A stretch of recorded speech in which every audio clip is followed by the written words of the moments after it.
Awesome.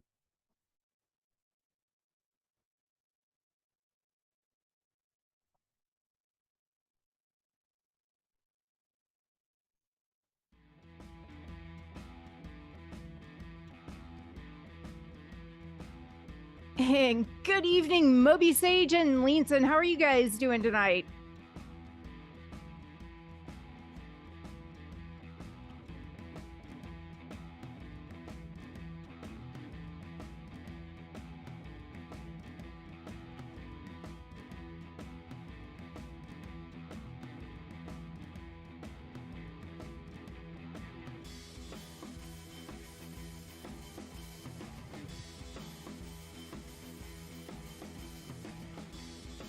Brian D, how are you doing tonight?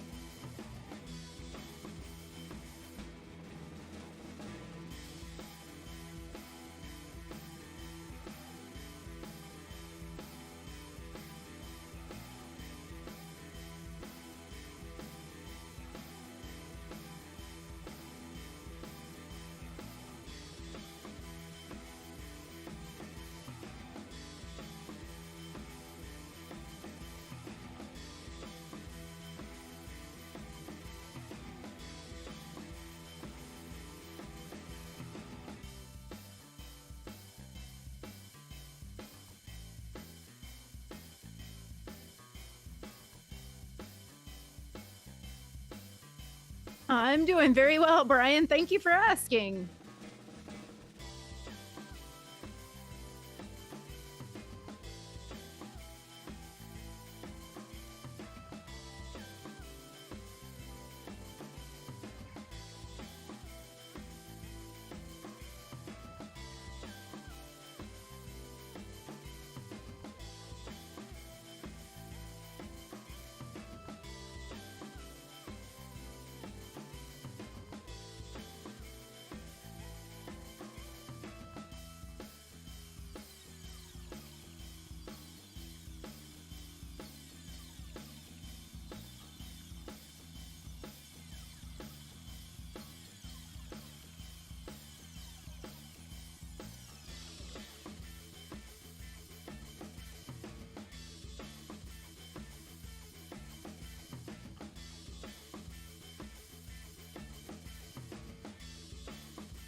You guys are kind of quiet in chat tonight. What's up? I mean, I know it's a Monday, but wow, is it that bad?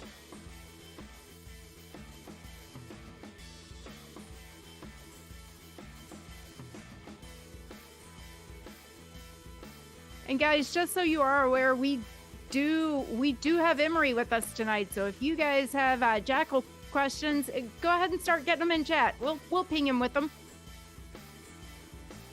And APD, how are you doing tonight?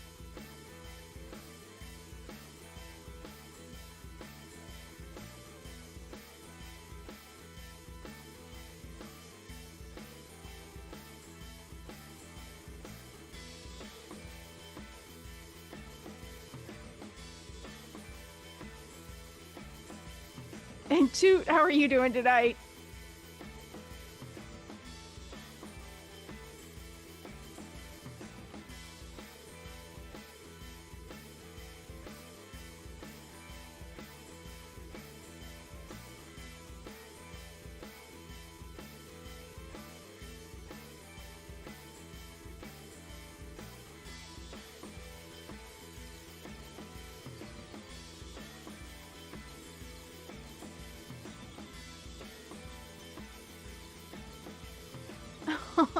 Oh, APD, we're going with dad jokes tonight. I'm okay. I'm good with this.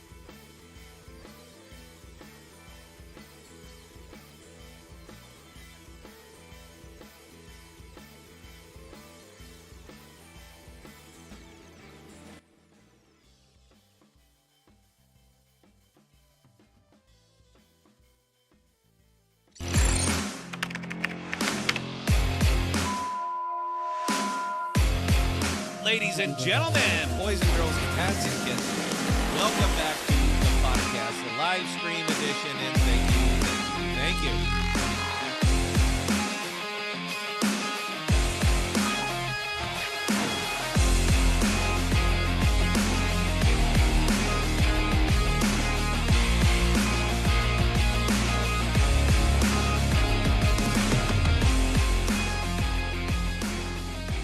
Ladies and gentlemen, boys and girls, cats and kittens, welcome back to the podcast, the live stream edition, and thank you. The podcast is we haven't been live for a while. I'm rusty, so you guys are going to have to give me have to let me get my wheels under me, and you know what? We're gonna go hard. I'm loving this new format. The podcast is your home for rational crypto news and objectivity, leaving emotion at the door, talking about what we like, why we like it, and where we see it going. We are not offering financial advice. We are telling you what we do, and that is all. We don't slow down. We don't let up. Full speed is our only speed.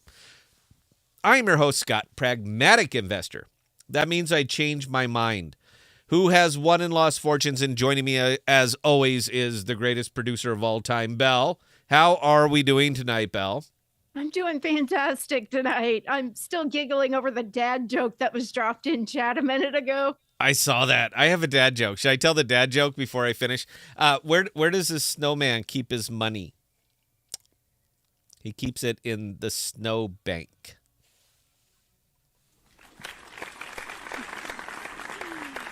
That's right. Give it up. See, it's better.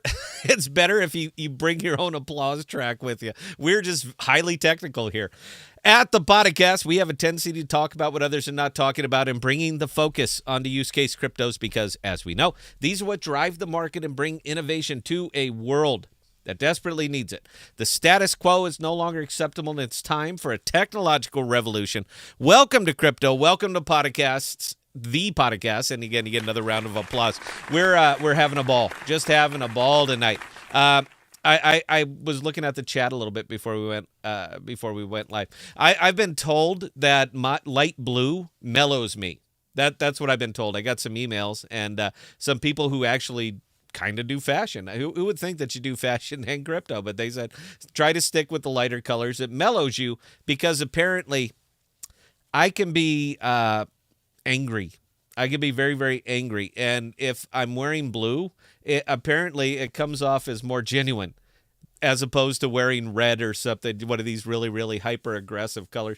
Belle never tells me nothing. She said, no, just wear whatever you want. But hey, you know what? We got a pro. He said, wear blue. So look for the blues. So when I lose my shit, it's genuine. I'm honestly interested in this. Now, for what it's worth, I'm interested in everything I say.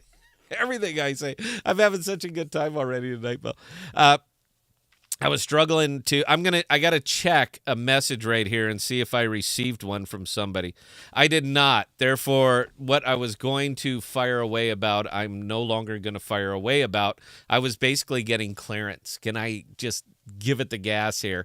And apparently the answer is no. So we're going to get into some more subtleties. I was very, very interested in the financial markets today. I'm typically always interested in the financial markets. In this particular one, I was very, very interested. So for the last, I want to say 2-3 months at least, the Dow Jones Industrial Average and Bitcoin have been more or less running together.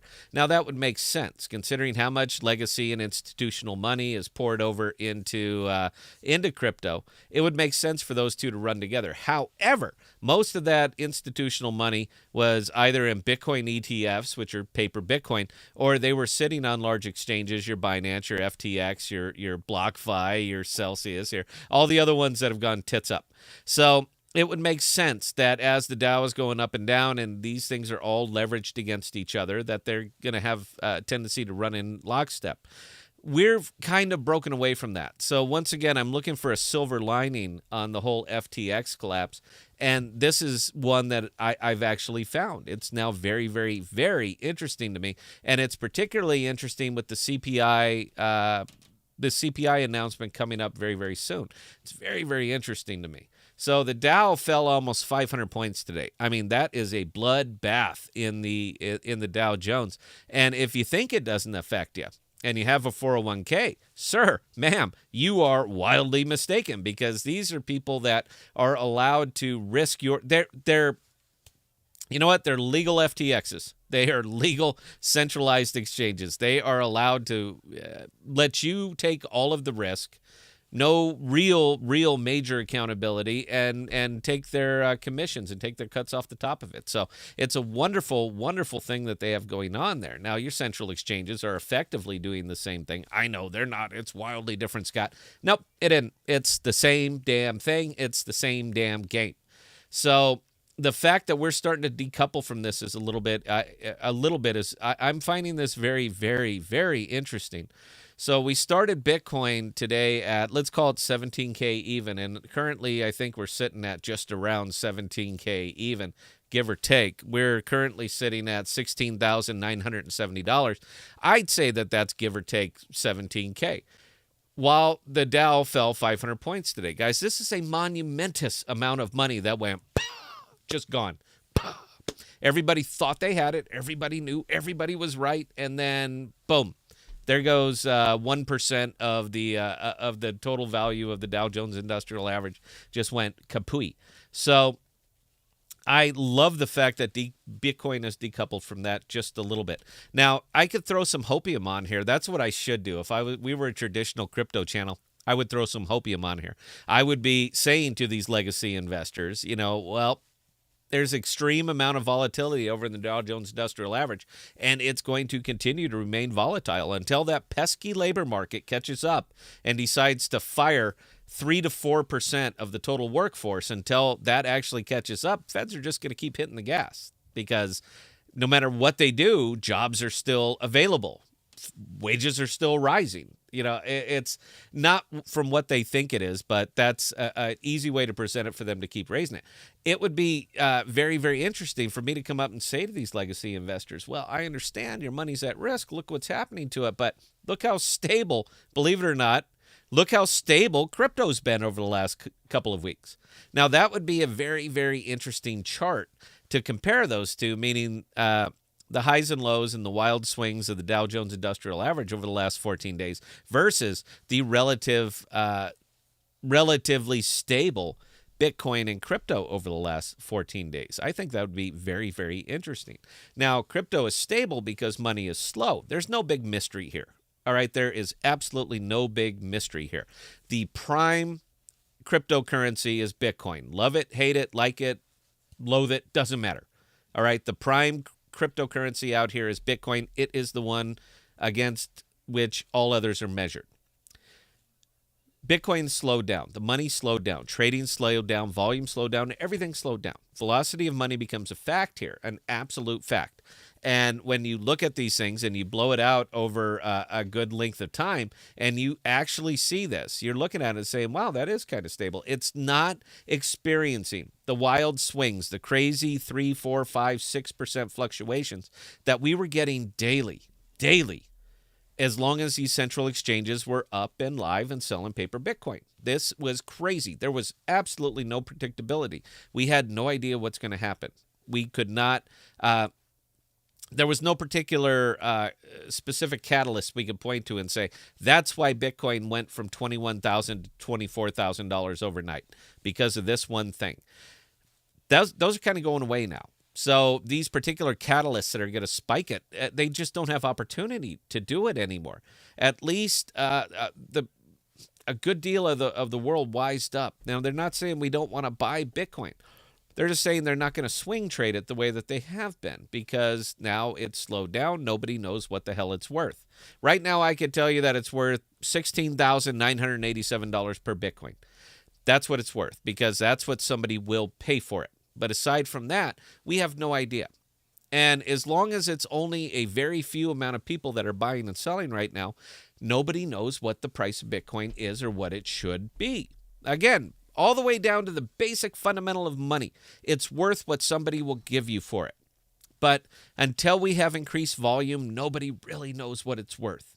All we know is that it exists, and we're not real sure about it. Today was a perfect day. I think it was an excellent illustration that even the crypto world as well as the legacy world right now has no damn idea what Bitcoin is worth. And because we don't know what Bitcoin is worth, we don't know what anything is worth. All of these tokens, in one way or another, are leveraged against each other. It's a single entity. Now, all tokens will always outperform them from a percentage-wise of gains and losses. We get it hit harder. It's a math thing, but by percentage, we get hit harder. The DeFi gets hit harder than your typical blue chips, but that's why we're in the DeFi. And what they're doing and what's happening out here are wildly different things, but we're all still stuck on the Bitcoin. So until that breaks loose, guys, this is our new normal. I, for one, am kind of happy about it. I farm very, very well in very, very steady weather. Right now, we have very, very steady weather. So the farming is going well. I'm not saying I'm making astronomical gains, but I'm not taking astronomical losses. 2% up or down in crypto in a day is a good day. It is absolutely a good day. It just feels like the whole world right now is waiting for a new paradigm to be established, and we haven't gotten there yet. We have been very, very accustomed to huge swings, just monstrous swings in crypto, and we're not seeing it. So I think people are settling down, catching their breath, and reevaluating. As long as they continue to do this, works for me. I'm in my investments. I know where I am. I know where I'm going, and I know the yardsticks that I'm looking for. So the more stable it stays, the better off it is for me over the long term. So anyway, guys, it's not the monologue I wanted to do, but it's the one that I did do. So I just want to see if you guys, I want to make sure you guys know where my mindset on this is going forward, particularly when we start taking questions, comments, and concerns. So with that, Bell, something just happened here. I'm sorry, I'm looking at my little chart. Does anybody else see Crescent at 38 cents? Because there's no way that's correct. There is absolutely no way that's correct. But let's check it with let's check it with everybody. Crescent Network. There's no way. 37 cents. It's up 317.9%. Clearly, this is wrong. All right, guys, look, this is wrong. Settle down now. Settle down. It's not that. Let's take a look at what you get CRE for right now. I just saw that flash up, man. There's no way. One CRE for USDC. Yeah, there you go. 9 cents. 0.092. So settle down, but that was kind of cool to see that anyway. All right, Belle, before we get into it, do we have any questions, comments, concerns, or observations? Oh, yeah, we do. First question coming in from Moby Sage. What do you make of these protocols that give airdrops for completing tasks within their DeFi platform? For example, Optimism. I thought you were going to say Rebus. I really thought you were going to say Rebus. And you know what? We're going to get to Rebus, just not right now. What do I think about it? I think it's free money. And if they want to make you work a little bit for it, go for it. Or don't go for it. You know, there's one nifty thing about crypto is that you have freedom of choice. You can do what you want. So if you don't want to do the little bit of work, I guess, to get the extra free money, I have no issue on it. But I don't like airdrops in general. That's me. Money that is gotten easily will be lost easily. It will be spent stupidly. Give you a whole bunch of money, man, it's gone. Look at lottery winners. So I'm not a big fan of airdrops at all unless it is simply for purpose of visibility. This is the way that you're going to get it out, get the word out. I personally think you should have taken that airdrop money and paid an influencer, pay a marketing team, pay somebody else to get the word out. I'm not a big fan of airdrops. There's a whole little subsection now of crypto that just exists for it. But it's their token. It's their rules. If they want you to work for it, man. If you don't want to do it, just don't do the work and don't get it. Hope that answered the question. Unless Emery's got something you want to pile on to this, Emery? No, I don't think so. Airdrops are different from chain to chain. Some make you work for them, some don't. If you don't want to work for the free money, then I guess it's not for you. So there you go, man. It's weird when you see a lot of people complain about how little free money they get. So, as far as airdrops go, I could take it or leave it. By getting some, I rarely checked whether or not I have some. But as soon as a chain launches and the airdrop monstrosity comes out from the ether, then there's no stop to whatever crazy things are going to happen after that. It's funny, dude. I'm with you on that one, dude. I'm sure I have airdrops out here. I haven't even looked. I haven't even looked for them to see. It doesn't matter. I own Crescent. It's up 300% today, man. I'm a genius. I am a genius. And by the way, guys, Emery got some lights. Are we happier with the lighting of the Emery today? Because I'm going to give this one a big round of applause. I think he nailed it. All right, Belle, what else we got? All right, we've got a dad joke coming in from APD. Oh boy. Why is it that you can ran through the campground but not run? Because it's past tense. Oh, hey. Where are these dad jokes coming from? Why are they happening? God. Giggling over it. Boo! Boo! No, I mean, it's not bad. It's just, Jesus, that's where we've regressed to now? We used to be kind of a hop-in, pop-in crypto show, and now we're up here wearing ties and doing dad jokes. Look at what happened to us, Emery. Remember what we used to be, Belle? Remember that? Ball caps and T-shirts, and look at us now. My goodness. Carry on, Belle. Dazzle me. Brian D., question for Scott. Have you looked into Passage? No. No, Emery? I know what Passage is. It's a metaverse platform. Metaverse? No, wouldn't be me. Yeah. So it's an interesting concept that's being built in the cosmos. I don't know if they're on mainnet yet or not. But if they are, I've not looked into them, but I'm vaguely familiar. You can find stuff on their Twitter, I think, but I don't think they have a whole lot of presence otherwise. No, and for what it's worth, in my own defense, guys, I do want to get this out too. I have a terrible, terrible habit of front-running projects, and if anybody who's familiar with what front-running is, I don't want to do it anymore. All right, I bring no value to the entire crypto space by front-running projects. So I like to get into I do spend time looking at the newer projects, finding something that I might be interested in. But if it is even lightly social in nature or questionable in nature, I don't want to be that guy anymore. I don't want to be the front runner. So I'm kind of taking a pass on some of these. So no, I'm sure Passage is a fine product. I haven't looked into it. That I'm not familiar with it, but I'm in my own self-help group right now, and I'm on like step 2. Stop front running and blasting new products. That's my answer. I'm going to stick to that one. Val, please carry on. Shane Albert Beauchamp say, how can I learn to use my crypto on Web3? That's an odd question. I need a little bit more, man. I like it. I understand where you're going with it. I think it's I want to answer the question correctly, but I need that phrased a little bit different. Are we talking, how can I use it to pay things? How can I use it for the intent of the token? Give me a little bit more on that one, and I'd be happy to answer it. All right, one more, Belle. APD, any thoughts on a strike date for shorting the planet's economy? I don't know, man. I haven't put into that. I'm just trying to survive right now, guys. So as far as my take over the world, that's on pause right now. As long as money is this flat, man, I'm like hesitant to commit.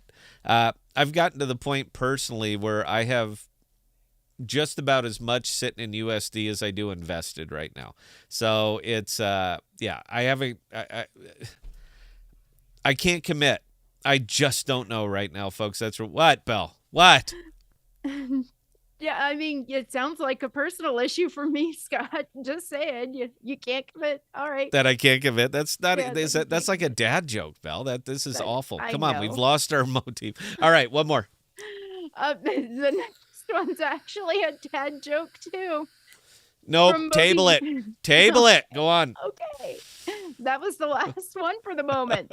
Okay. All right. So I want to get into some money because we are still, in fact, a crypto show, and I would like to get into some money. But there's not a whole hell of a lot that I can speak incredibly positively about right now. So I'm trying to find the lesser of the evils that I can actually discuss and keep everybody interested.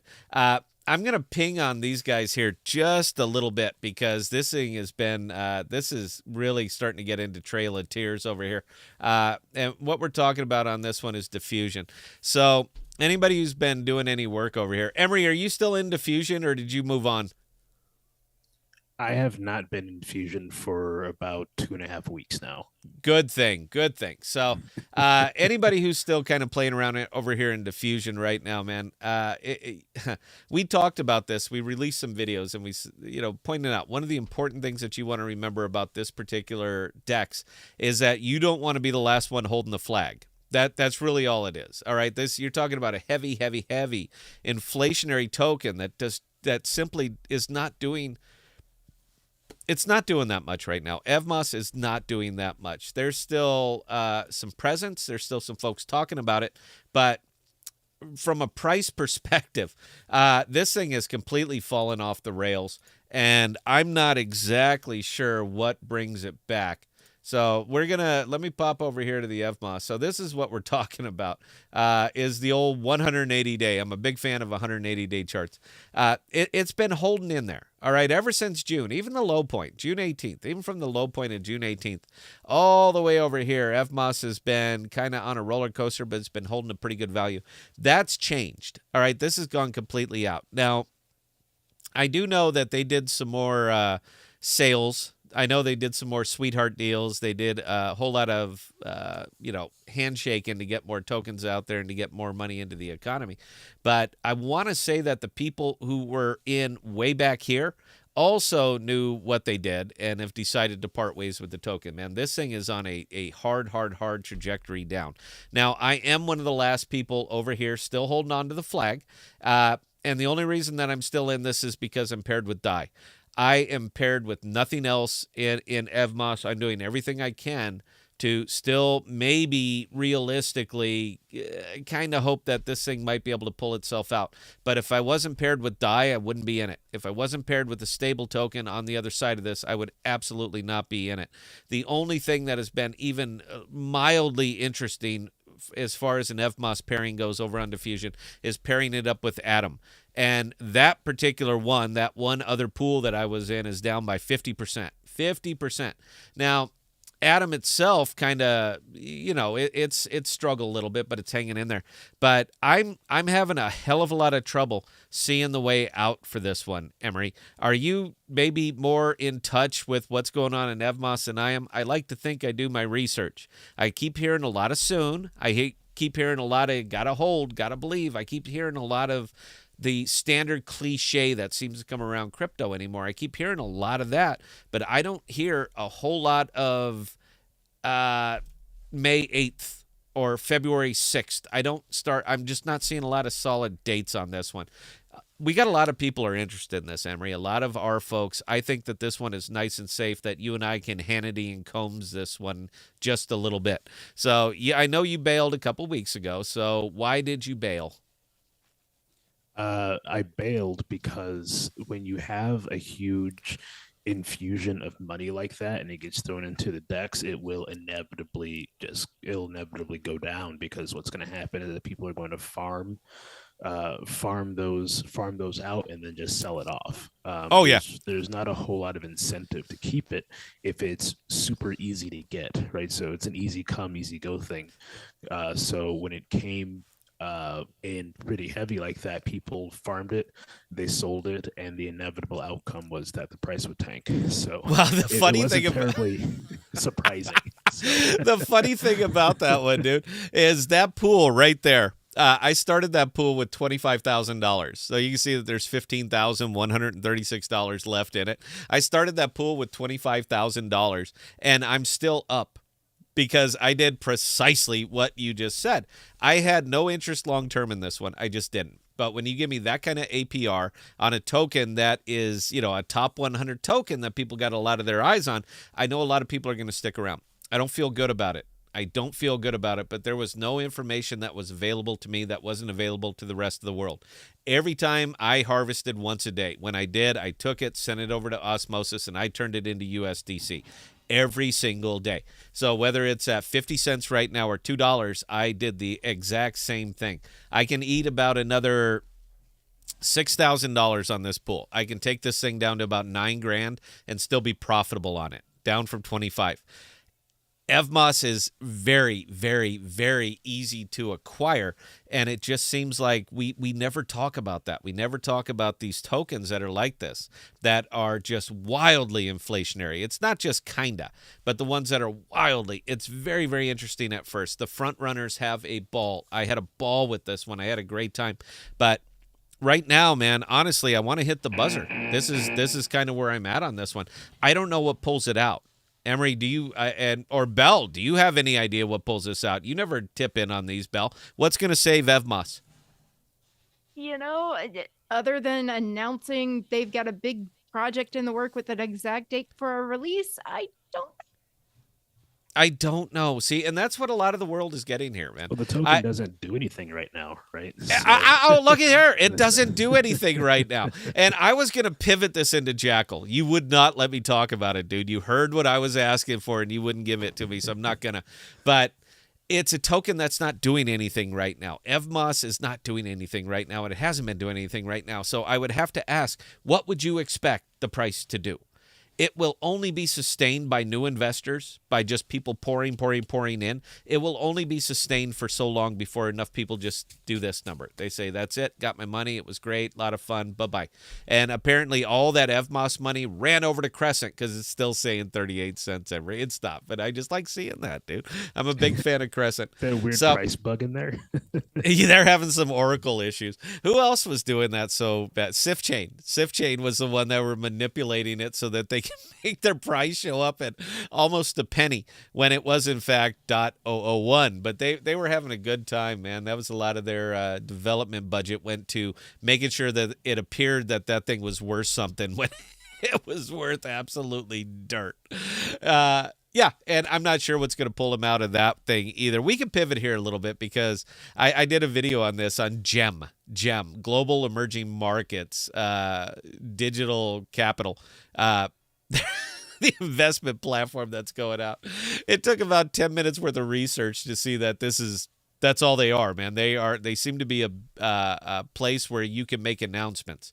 Nothing good comes of it, but it's just a place where you can make announcements.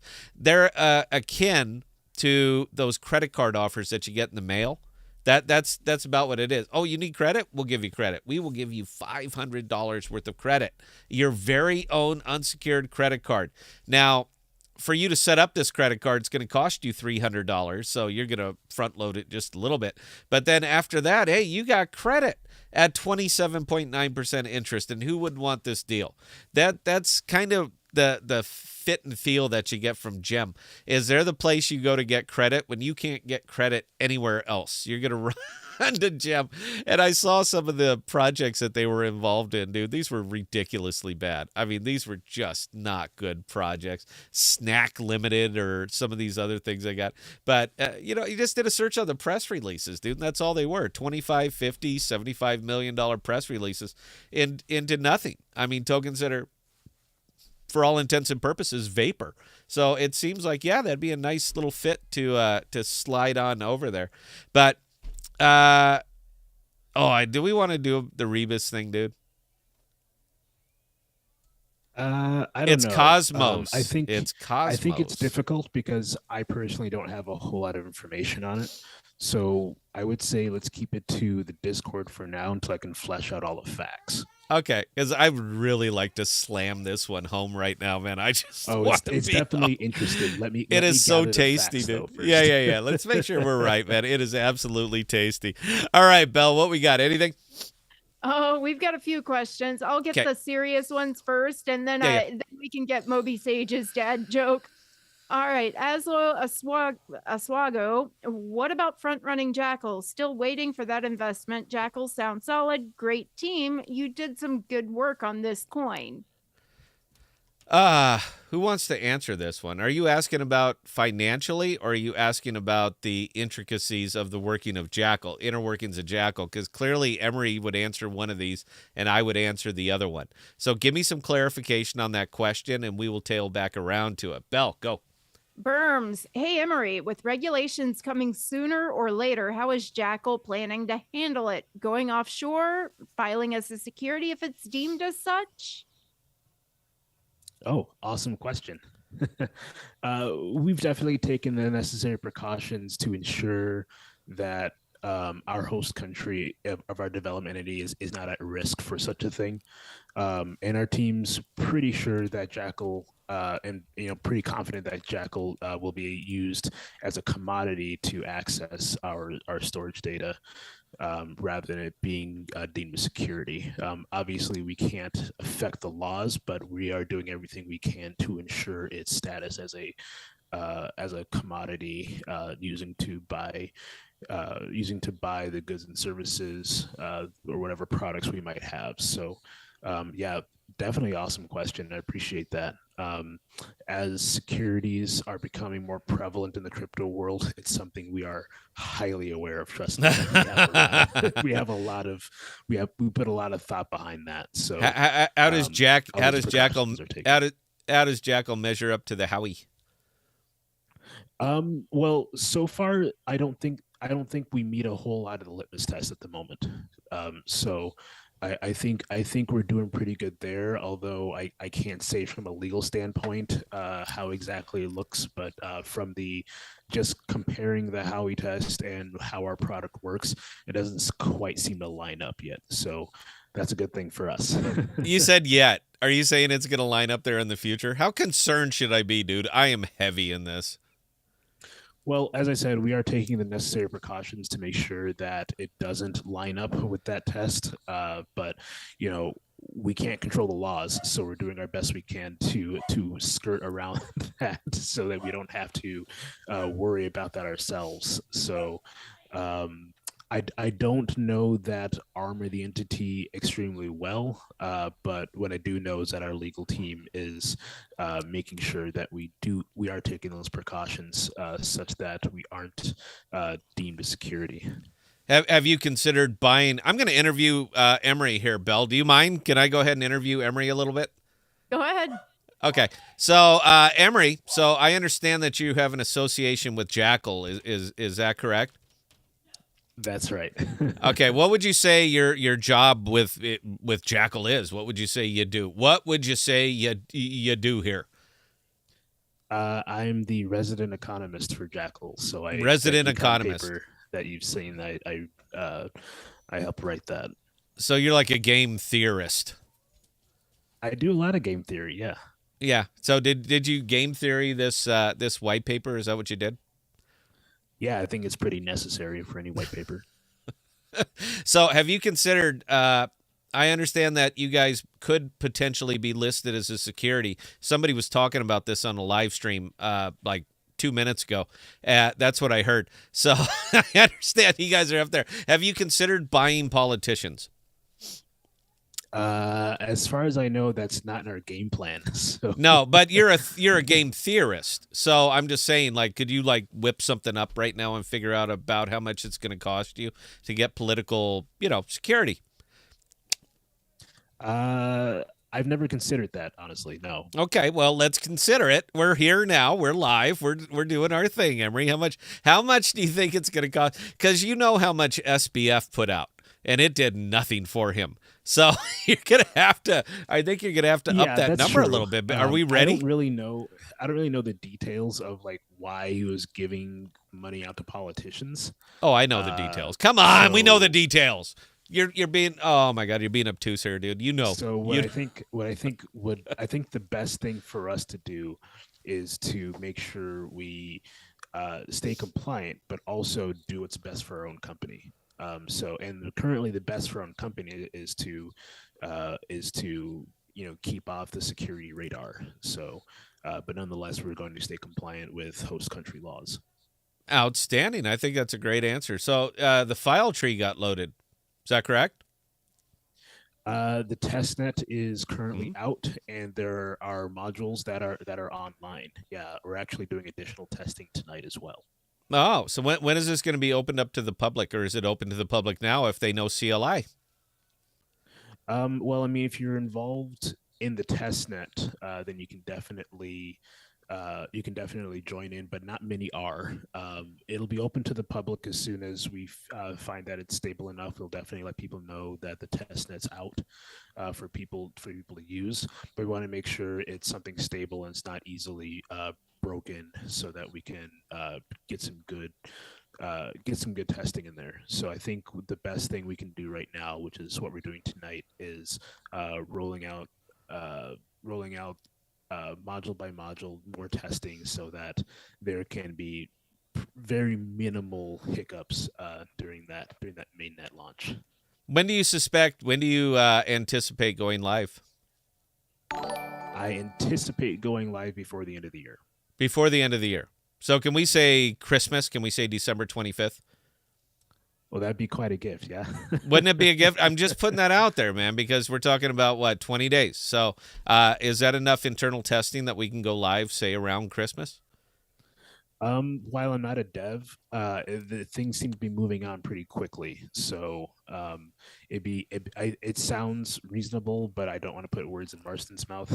So that's something. Is he available? Can you call him? Can we conference him in? Can we get Marston he's on working here? on the testnet. I don't want him working. I want him here answering questions. Is he still wearing that gold chain? Please say yes. Please say yes. Come on. Remember, I know he still has the mustache though. And let me tell you why. I know I'm not supposed to talk about this, but this is the podcast. I talk about what I want. Let me tell you guys why. I'm taking the big scream here, Bill. Let me tell you why this is very, very important to me. Because right now, Jackal is a use case token that has no use. It is doing nothing because the modules are not loaded yet. Now, this was a very, very brutal series of unfortunate events, but it happened. Now, I'm not going to post-mortem the entire thing. Every bit of information that you might want to have, and I'm putting this out for all the people who continually go onto that Discord and just FUD away. I'm talking to you specifically. What would you expect this token to do? Got to ask, man. What would you expect to be happening to a use case token that is not getting any use right now? What would you expect the price action to be for a token that is being minted but that's not being used on the other side the way it was designed? What would you expect to happen here? Now, I'm just trying to put, you know what? I'm going to stop right now. I'm going to stop. Emery, I was going to go, dude. Did you see it? Did you hear me? Did you hear me warming up? I was going to say, man, it's not my place to say, Jackal's going to be at this price point when the storage module comes out. But what I will say is that the tokenomics are such that the token is designed with usage in mind. So I'm like shaking here right now, dude. I built it up. It's like holding in a sneeze right now. I had it ready, Bell. I was thunder away. You know the nifty thing? The best part about this whole thing is what another person does or doesn't do is completely irrelevant to my position in this token. Doesn't matter. The thing that's going to make this token work, thing that's going to make me work, thing that's going to make my investment just absolutely go is the product itself, because it is a good product. Aside from that, this is a baby chain. I'm not exactly You know what? Okay, I'll stop. I'll stop right now. Bell, give me something. Get me off this. All right. So Moby Sage, piggybacking off of Burns is in a more general sense. Scott, how might future regulation affect bull runs? You're starting to get into some very philosophical stuff right now. I would counter with a question for you, sir. What is going to spur a bull run? There's a lot of, and you see it everywhere. You see it anywhere you go in crypto, any Reddit, any Discord, anything. Everybody's kind of holding on to the same thing right now. Just wait till the bull run. Sir, madam, I would ask you the same question. What do you think is going to catalyst this bull run? Where do you see is going to happen? What's going to change in the world? What is going to fundamentally change in the financial world that is going to spur a crypto bull run? You have got, I'm going full screen here, Bell. I'll thunder away on this. You have got to fix your brain on this. All right, everybody. This is what you're counting on. If you're in an investment right now, just wait till the bull run. You are doing it wrong, because there is nothing right now even suggesting remotely that any kind of bull run is in the future. You need to change your mindset to be able to figure out how to earn in the market as the market is and not as you wish it was. And until you can completely adjust your thinking to this, you are going to continue to be exit liquidity for people who have moved on before you. It is what it is. This is a brutal, brutal, savage game. But you've got to change your own mindset. Holding on to a incredibly, brutally depreciating asset, waiting for the market to come back and save you, man, is just the wrong mindset, in my opinion. I don't do that. That's why I have so much difficulty answering these questions when I get them from people saying, well, what do you think is going to happen when the bull market happens? How the hell do you know the bull market is going to happen? Because it always has?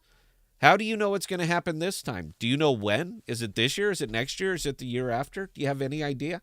You need to look at the market pragmatically, objectively, rationally, and say, how can I earn now? As opposed to waiting for some big mythical event to happen that's going to suddenly make us all billionaires overnight. Doesn't work like that. You need to be able to function profitably in any market condition. It doesn't matter. If your whole hope is the market will go bullish and I'm going to be a billionaire, I'm going to tell you it won't, and you won't. Learn to earn now. Figure out what works now. And then if you want to play bull market fiesta, imagine what it'll do when the market does go bullish. But if you're holding and waiting, you're going to be holding and waiting a long, long time. I know that's a downer. I know that sucks, guys. This is reality. Hope that answered the question. Belle, please carry on. All right. As low as you go, following up on his earlier question about front-running Jackal. Yeah. I was asking about front-running a coin. I was under impression front-running was promoting, if that helps. Not so much. There's kind of an understanding in crypto. Now, you know, it could be suggested in that. And I know your BitBoy and all these other guys have been kind of loaded up with this stuff here, but wow, there's no good way to answer this. All right, let me think about a way to answer this diplomatically. I'll do my very, very best at that. Please carry on, Belle. Don't forget the question. Bring it back to me. Just let me find a better way I have to think up a better way to answer it, and I don't want to just sit here and stare at the camera. Go, Belle. All right. So, Lisa and Scott, today is my birthday, so I'm sitting here eating some cake and having a great night complimented by the podcast stream. Laneson, happy birthday from the podcast, sir. Thank you. Everybody wish him. Laneson built me the computer, by the way, that I have. Well, I paid him for it, but then he put it together. I have an absolute monster under the desk, Belle. There's no good way to say this thing. We got i9. We got 64 megabytes of RAM. Is that right? Laneson, is it it's not megabytes, it's gigabytes. Dude, this thing is fully loaded for a very small little YouTube channel. But I had to have this system ready before we go over to studio because there's so much more stuff that's going to be plugged into this box. It's going to be glowing so hot. It's going to be red. I mean, it's going to be our space heater for the studio. So we needed to get all of these other things in place before we actually moved over to the studio. The computer's here. And this is going to break everybody's heart. I don't know the hard drive he put in. It's like a 2 terabyte SSD, something super duper fast. But I don't know how to clone my existing hard drive, so I'm still on the old 256 gig hard drive. I figured out how to make it work in this thing, and I got this beautiful monster, super fast, make everything better, and I don't know how to make it go. But unfortunately for me, Leenson's in Puerto Rico, and I couldn't send him my existing system. So, Leanson, we'll get it. But anyway, happy birthday, Leanson. We appreciate the support you've always given this show. He's now our hardware tech guy. So, there you go. Carry on, Belle. Idiot Fish hit us with the $5 super chat. Thank you, Idiot Fish. That's you made awesome. $5 tonight, Belle. Good for you. Good for you. All right, Jack Sparrow. Emery has a nice upgraded cam. No longer looks like a bad guy in Star Wars. He doesn't have an upgraded cam, though. No. I actually don't yet, but I'm getting one next year. This is a Logitech cam that I found in my box of like refuse electronics. No, but what Emery figured out with the help of the podcast is that the thing that makes it or breaks it is called lights. lights. So Emery got a light, and before look at I him. got a light, there was absolutely nothing in my office. I work in the dark, so. Dude, you make me sad sometimes, man. The vampire-esque of you, and you always text me at like 4 a.m. Dude, I'm just getting up. You're still in the middle of your damn day at 4 at 4 a.m. That would. And this just in, guys. Patrick, our buddy Patrick from Jackal, just jumped in and says, regarding security topic, as of date, no Canadian and U.S. regulators have intervened in the distribution of Phil nor expressed any opinions that Phil is not itself a security and or derivative. Emery. Filecoin. Yeah, I know. That's where he's going. Yeah. Wait for Val to make it. And that's good. That's good news for us. A good comparison as far as base product goes to Jackal is Filecoin.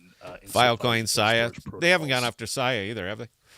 Not to my knowledge. Okay. But so far Filecoin is not considered security. So I would say it's definitely good news for us. They're not going to label it as a security, dude. It's not even close. I mean, do you? God damn it! I was going to thunder, but now I know Patrick's watching, so now I can't do it. Thanks for dropping by, Dunlop. I appreciate that. Carry on, Belle. You're taking all the wind out of my sails. You know we're a show all about rage, right? Bottled rage, and now Patrick's here. Now I can't do it. Sofa Ninja, Emery, can you finish your thought about Jackal's use case, please? Yeah, I can. So the economics of Jackal are such that it derives its value from usage. So the more it's used, we would expect price appreciation. That's just how the tokenomics work. So one way that you can use Jackal, and arguably its most important use, is coming soon, which is for file storage. When the storage module is released onto mainnet, the main way to get storage from Jackal is by paying in Jackal. So the client has a very good reason to buy Jackal and spend it on that platform, which appreciates Jackal's prices. So I think that's the most important thing that's going to keep Jackal online for a while. And of course, you can use Jackal for other things such as governance, and also you can accumulate Jackal by using your machines to deliver storage. So it's a completely decentralized protocol. So we don't give you the storage. People around the world do. So the most important thing about Jackal when it comes to its price is keeping the storage active and in use. You guys waiting for me now? Am I supposed to pile onto this, Belle? Patrick's watching. I can't say a damn thing about Jackal. Carry on, Belle. All right. Gustav Smith, do you believe that the Jackal project has an aggressive marketing team? Some good products, AMP, have floundered due to lack of marketing. Do you want me to take that one? No. No. You know what? Yes, because I was going to go off on AMP, dude. You guys are just... Yeah, I can take that one. Okay, you go on ahead, dude. Go on. You guys are getting me going tonight. The most important thing right now is to make sure that our storage module is completed, safe to use, and is out in the world. Marketing is one of the most important things we can do to get us out there, and our whole team are going to turn into salesmen eventually, even the devs, because we have to. That's the only way to get it out on a global scale. So we will have to ramp up that marketing once that storage comes online, but we are extremely focused on making sure that it's working and safe first and foremost. But yeah, you're right. That marketing is extraordinarily important, and we will be there when it comes to marketing. All right. Idiot Fish, how far into the future can I pay for Jackal storage ahead of time? Oh, awesome question.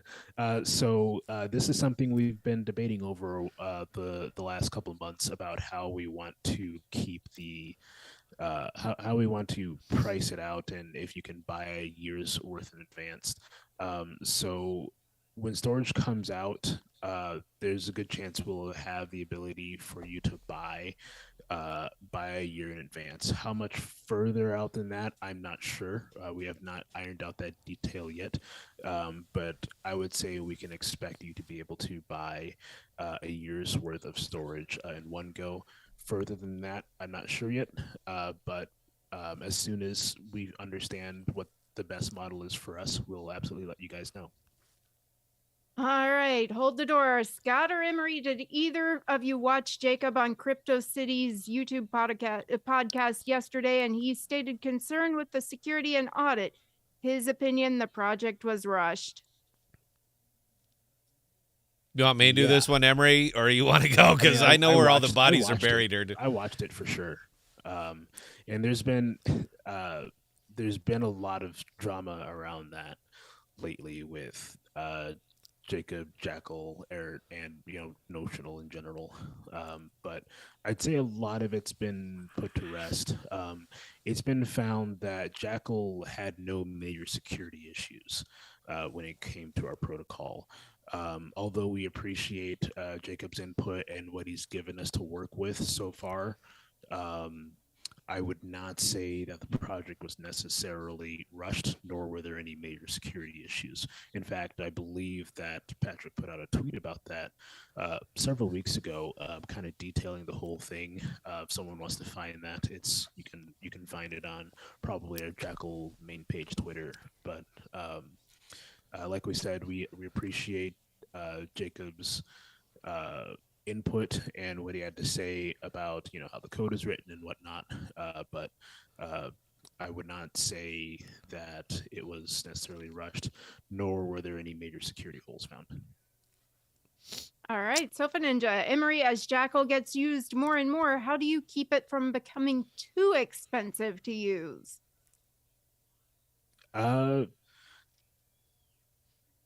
we reframe that question? And the reason I want you to reframe it is because Jackal will have a set price point as far as when it comes to storage, not how many Jackal you're going to pay for it. No, he wants to know what's going to keep the price of Jackal down.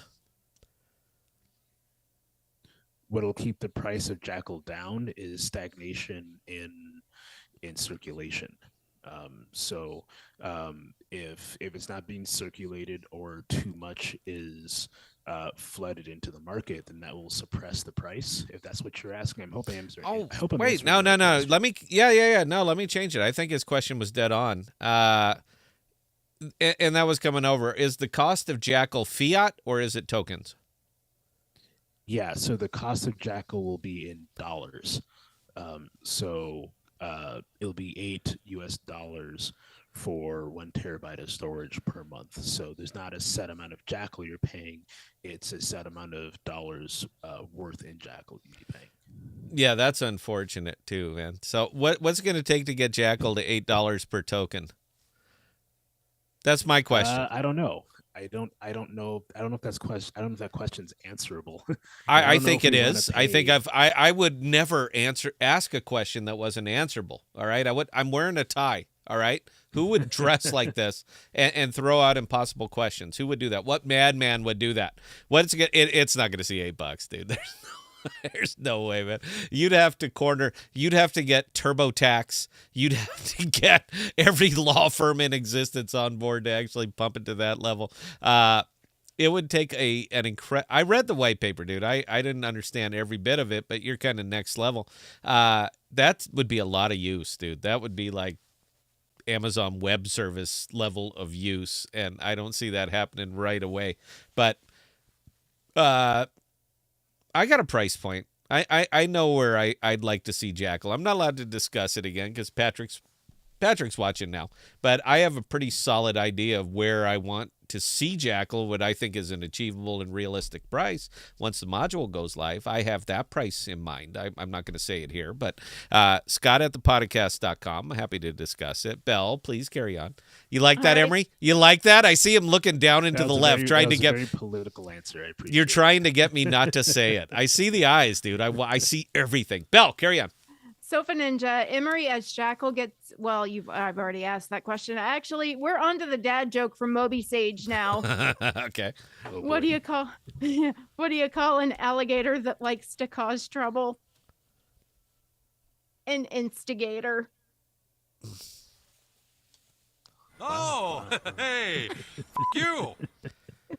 I got nothing here, dude. I got sound effect. Oh wait, I got a special one here. Let me put on B2 so everybody can hear it. So I do have an answer to that joke. I will look for you. I will find you. And I will kill you. There you go. That's how I feel about that joke. However, in the defense of the joke, I guess that's funny. I get that one. We got anything else, Belle, here, or are we about to tail this one off? Okay, Sofa go. Ninja just chimed in with one more. What would cause Jackal's price to go to $8 besides speculators? I don't even think speculators can move it that high, dude. Well, I mean, Yeah, so right now Jackal is sitting around, what is it, around 30 cents, I want to say. Let's call it 30 cents, yes. You don't have to look, dude. It's around 30 cents.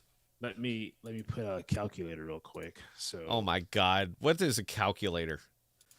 that's $8 is currently 26 and a half times its current price, right? 32 cents, dude. That's where Jackal's at, 32 cents right now. Yeah, which means the market needs to, increase that many times over, right? So yeah, I would think about it that way rather than at a particular price point. So in order for Jackal to reach $8, our market cap has to be multiplied by 26 times, over 26 times. So yes, that's a lot of money. So if you think about it in that kind of volume, it's easier to understand, why certain tokens don't reach certain prices. So what's your market cap right now?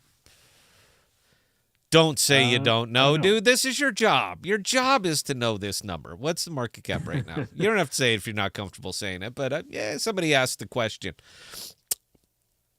So we're at 32 cents, and I believe I don't know how many tokens are out in circulation exactly at this moment. I have to look at my spreadsheets, but I don't feel comfortable giving an exact answer because I don't know. I wouldn't. I wouldn't answer that question. There's no way in hell I would answer that question. But yay, you know what? I have to show that I'm a host without bias. So of course I'm going to answer it. I cannot wait to get Patrick back on the show. You know what, Patrick? If you're still watching, why don't you come on, dude? Why don't you come on the show, man? Let's have a chat. I'm ready. Dude, let's have ourselves a conversation. I'm excited. I really am though, because he is an impressive guy, man. His mind is right. That's the whole kicker, man. His mind is he's right. He knows business is what matters. Yeah. All right, Belle, we got anything else, or are we gonna go ahead and talk this one out? Robbie Smith, will Jackal ultimately have a legacy user interface so someone who is not DeFi savvy can use it? Yeah, so this is one of the most important aspects of Jackal, actually, and really any Web3 product if we want to generalize it. In order for Jackal and more generally Web3 products to be successful, they have to appeal to the Web2 legacy world. And Jackal needs to achieve that at some point. Right now in its infancy, it's going to be supportive of Web3 users and people in the DeFi for the most part. That's just the nature of this product. But eventually, if we want to compete with other storage products out there on Web 2, then we need to have that Web 2 legacy facing type of front end. So yes, we will be there eventually. Like I said, it's going to be mostly geared towards the Web 3 DeFi users at the moment, because that's just what our product is. But we will eventually make that change such that it's very easy for Web 2 users to use this product, because the most important thing when it comes to keeping those Web 2 users is making sure that it doesn't appear like a DeFi blockchain product. It needs to be as seamless as possible from the blockchain tech that's in the background to what they perceive as just a Dropbox or a Google Drive on the front end. You know, I feel so good about that answer. And you know why I feel so good about that answer, Emery, because I've been sitting here harping on this for about 18 months. For a product, a Web3 product, to crack into the legacy world, the legacy world cannot know that it's a Web3 product, period. There's a couple that have gotten there. Orchid, I believe, is a fine example, even though the podcast offers a free VPN, by the way, for anybody who wants it. Go at cash. But it cannot appear to be a Web3 product, period. That's it. People are nervous around crypto. They're afraid of it. If you ask anybody who's not familiar with crypto, what do you know about crypto? They're going to say Bitcoin. They may say Ethereum, and the real young ones will say Doge because, Elon and Twitter and Doge to the moon and all that crap.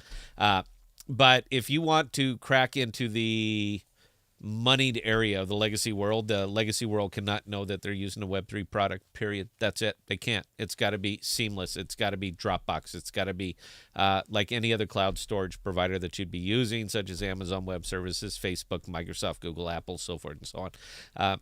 So yeah, if they get there, that's it. If you pop that one, that's it. We made it. You made it. It's there. You are going to compete toe-to-toe with all of these other big things. The biggest difference between what Jackal's doing and what Amazon is doing and Microsoft and Facebook and so forth and so on is that you're only charging $8 per terabyte. $8 per terabyte for hot data storage. And any of these other people that I've mentioned are at a minimum $35. I know for an absolute fact what they charge. I'm there every single day working there. That's the reason that I'm so excited about this product. It's the reason that I'm so heavily invested in this product. Not trying to shill it. I don't care. The nifty thing about this one is that whether you buy it or don't buy it, it's not going to affect my bottom line at all. The thing that will affect my bottom line is if people use it. These are what I want to get invested in. These are where I am pivoting my money into. Use case, use case, use case. 100% right about this. 2023 is going to prove this out for me. All right, Belle, anything left, or are we going to go ahead and wrap it up? One more comment / question from As Low As You Go. Great to be a part of the cast tonight. I'm in the garage with propane heat. You guys are on surround sound. Where is Jackal available to buy now? Yeah, Osmosis? sure. You can go ahead, Jackal on Frontier, Osmosis Frontier. So frontier.osmosis.zone. You can buy Jackal there. You can even put it in the liquidity pool to get more Jackal, so you don't have to keep buying it every day. Yes, and when Jackal swap? Jackal swap as soon as Jackal swap is ready. Do you know what? I am so sick of that, dude. You need to give me a fucking date. Give me the date. Give me the date. I don't have a date. God, you suck so bad. There's so many different ways you suck about this. Guys, look, straight available right here. You want to swap anything, you swap USDC. Come over here to frontier.osmosis. This is my sales voice. Frontier.osmosis.zone. And you can effectively trade any token for Jackal. Doesn't matter what it is. You want to see the price? There's the price. 1 USDC. Yep, that's about right. So yeah, knock yourselves out. It's available on Osmosis. Take it straight over here. You can provide liquidity for it while you wait for storage to come online so that you can use it to pay for your storage. Hope that answered the question. I know it did. One more. If anything else, Belle, are we going to go ahead and call it? We're going to go ahead and call it. Fantastic. Taking the big screen. I appreciate you guys tolerating me tonight. This is rough for me right now. I've usually thundered away at least 2 or 3 times, and I have Emery on and Patrick's watching, so it's like holding in a sneeze. So I have to go punch a stuffed animal or something after I'm done with this. I got to get it out. I wasn't able to rage the way I usually do, and that's unfortunate because the market conditions the way they are right now just demand a rage punch. So I have to go hit. It's obviously, guys, it's tongue in cheek. Take it easy. I'm not that kind of violent. But yeah, it's I appreciate you tolerating me tonight. We haven't been live for a little bit. Again, getting the systems ready, getting everything. We are moving over to the studio. So until then, I've been putting a lot of time and effort over there as opposed to going live. But I haven't forgot about you. So we're going to continue to bring it. But this is... it's one of those things. The more often you do it, the better you get at it, the more comfortable you get in the skin while you're doing it. And I haven't been live in a little bit, so I've been a little bit, I've been choppy, repeating myself, and I've noticed it. But we'll clean it up. I'm going to try to go live tomorrow night. I don't know if Belle's available, but I am going to try to go live tomorrow night, just do a pure money stream. We haven't done one of these in a while, so I think it's time. That's all I got. Emery, you get some closing thoughts here, boss. Yeah, awesome. So the questions about Jackal were particularly impressive tonight. Thanks, guys. I appreciate all those questions, and I hope I answered them correctly. And if you have additional questions, you can field them to me in the Jackal Discord. You can ping me on Discord if you want to message me directly, or you can shoot me an email at emery@thepodcast.com. So again, thanks guys for all those questions. I'm really happy to see where this project will take off in the next couple of weeks. And I think our Discord will become a little bit more active once active with storage questions and all the other relevant details of our mainnet protocol that's going to be out very shortly. So again, thank you for the fantastic questions. And I think the next time Scott's on, I'll probably be on as well. So if you have additional questions you want to ask in person, you can absolutely do that. And remember that this is still the Podcasts. It's not the Jackal Casts. All right? They haven't paid me nothing yet. Or ever. Belle, take us out of here. All right. Again, ladies and gentlemen, as always, thank you for sticking around and tuning in tonight. If you guys have any comments, questions, or concerns, definitely don't hesitate to drop Scott, Emery, or myself an email. Scott@thepodcast.com, Emery@thepodcast.com, or Bella@thepodcast.com, and we will get those answered for you. As Scott was saying, we will be back on tomorrow night at 6 p.m. Central Standard Time. We love each and every one of you guys. Keep those questions coming, and we will see you next time.